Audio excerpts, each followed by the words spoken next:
What do a rap icon, a Hollywood power couple, and a trio of NFL stars all have in common? December 1st, 1994. On this day 30 years ago, major headlines shook the worlds of sports, entertainment, and even faith. In this video, I'll explore how Tupac Shakur's courtroom decision, a celebrity breakup, and a harrowing car crash involving 3 NFL players all unfolded on the same day. I'll start with a life-changing moment for 3 Seattle Seahawks players. A shocking car accident that stunned the NFL and almost ended in tragedy. It was a chilly December 1st in Bellevue, Washington, a city just east of Seattle. Chris Warren, a star running back for the Seahawks, was driving his teammates, Lamar Smith and Mike Fryer, after a team practice. The 3 were reportedly heading to grab dinner when things took a devastating turn. While driving, Warren suddenly lost control of the vehicle and the car skidded on the wet pavement, veering off course before slamming into a utility pole. The sound of the crash echoed through the neighborhood, and within moments, first responders were on the scene. While Warren and Smith walked away with minor injuries, Mike Fryer wasn't so lucky. The impact crushed his lower spine, leaving him paralyzed from the waist down. Fryer's injury was devastating, not only to him personally, but also to his teammates and his fans. Fryer had been a key figure in the Seattle's defense, known for his strength and determination. Suddenly, his career was over, and he faced a future confined to a wheelchair. What makes Fryer's story remarkable is his resilience. Rather than letting the accident define him, he turned the tragedy into a mission to inspire others. Fryer became a motivational speaker, talking about how, despite the loss of his mobility, he gained a new purpose, helping others find strength in their darkest moments. The accident sent shockwaves through the Seattle organization and the NFL as a whole. It was a sudden reminder that professional athletes face the same risks and challenges as everybody else off the field. Chris Warren, who had been at the wheel, carried the emotional weight of that night for years. He continued his career with the Seahawks and later played for other teams, but the events of that night were never far from his mind. Lamar Smith also continued his career, eventually playing for the Miami Dolphins and the New Orleans Saints. He too was deeply affected by the crash, but often spoke about how it made him appreciate life more. Over in Hollywood, Cyndi Lauper and Richard Gere announced their separation. In the early 90s, Crawford and Gere were the power couple. She was a supermodel, covering every magazine cover, and he was fresh off his breakout success in Pretty Woman, solidifying his status as a Hollywood heartthrob. Together, they were the epitome of 90s celebrity culture. They first met at a barbecue in 1988, and their chemistry was instant. Paparazzi followed their every move, and in 1991, they tied the knot in a private wedding in Vegas. By late 1994, cracks were starting to show though. Rumors were flying everywhere. Some insiders blamed their grueling schedules, while others whispered that their 17-year age difference may have caused a disconnect in their lifestyles and priorities. In a candid interview years later, Crawford described it as more of an infatuation than a deep, lasting bond. She explained that at the time, she hadn't yet figured out who she was outside of her career, and that made it difficult to connect on a deeper level.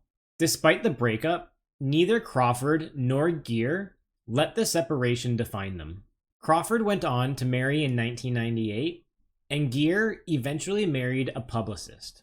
Next is one of the most dramatic downfalls in televangelism history. On December 1st, 1994, Jim Bakker, a man who once led a religious empire, walked out of federal prison after serving nearly 5 years for fraud. His story is one of fame and scandal, and a second act that nobody saw coming. Jim Bakker's journey began modestly. Born in Michigan in 1940, Bakker and his wife Tammy Faye rose to fame in the 1970s through their charismatic television ministry. The duo co-founded the PTL Club, a Christian talk show that became a sensation, and they quickly became household names in Christian circles. At its peak, the PTL Club was reaching millions of viewers and pulling in donations from all over the globe. Bakker also built Heritage USA, a Christian theme park and resort in South Carolina. It became one of the most visited attractions in the country, even drawing in more visitors than Disney World at one point. But behind the scenes, cracks were forming. In 1987, Bakker was caught up in a scandal that involved sex, money, and betrayal. A former church secretary had come forward with allegations of sexual misconduct. While Bakker claimed the encounters were consensual, it raised serious questions about his character. The real problem, however, was financial. Investigators had discovered that Bakker had defrauded his followers of $158 million. Bakker sold timeshare at Heritage USA, but oversold them, leaving many with nothing. In 1989, Bakker was convicted on 24 counts of fraud and conspiracy. The court sentenced him to 45 years in prison, though this was later reduced on appeal. On December 1st, 1994, Jim Bakker was released early. His return to the public eye was met with mixed reactions. Many still viewed him as a symbol of corruption and hypocrisy. Others, however, believed in second chances and were curious to see what Bakker would do next. Bakker re-entered the world of televangelism, launching a new show, The Jim Bakker Show, which focused on themes of humility, redemption, and end times prophecy. This new chapter of his career centered around preparing viewers for what he described as impending global catastrophes, selling survival gear and emergency food supplies alongside his sermons. Jim Bakker's story is a cautionary tale of unchecked power, wealth, and ambition. His downfall highlighted the need for transparency and accountability in religious organizations, sparking discussions about the role of money in ministry. Finally, a moment that would forever change the life of one of rap's most influential artists. On December 1st, 1994, Tupac Shakur was convicted of sexual assault. At the time, Tupac was a rising star in the rap game. Known for his raw, poetic lyrics, he was a voice for a generation. But with fame came scrutiny, and Tupac found himself in a legal case that would haunt him for the rest of his life. The case centered around an incident that took place in New York City. A woman accused Tupac and his entourage of sexual assault. Tupac, however, insisted that while he had consensual relations with the woman, he never participated in any assault.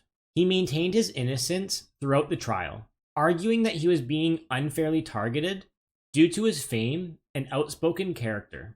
Despite his defense, the jury found him guilty of first-degree sexual abuse, but not guilty of the more serious charges. Tupac was sentenced to up to 4.5 years in prison. As if the trial wasn't dramatic enough, just one day before the verdict was announced, Tupac was ambushed and shot multiple times at a recording studio in Manhattan. Tupac claimed that it was a setup, sparking conspiracy theories that still circulate today. Despite being in prison, Tupac's career did not falter. His album, Me Against the World, recorded before his imprisonment, was released in 1995 and debuted at number 1 on the Billboard 200. It made history, as Tupac became the first artist to achieve such a feat while still serving time. Tupac's time in prison didn't last long. He was released in 1995 after serving about 9 months, thanks to the intervention of Suge Knight, who posted his bail of $1.4 million. Tragically, Tupac's life was cut short in 1996 when he was gunned down in Las Vegas, a murder that remains unsolved to this day. And that was 30 years ago today, December 1st, 1994. What event do you think was the most shocking? Let me know in the comments below.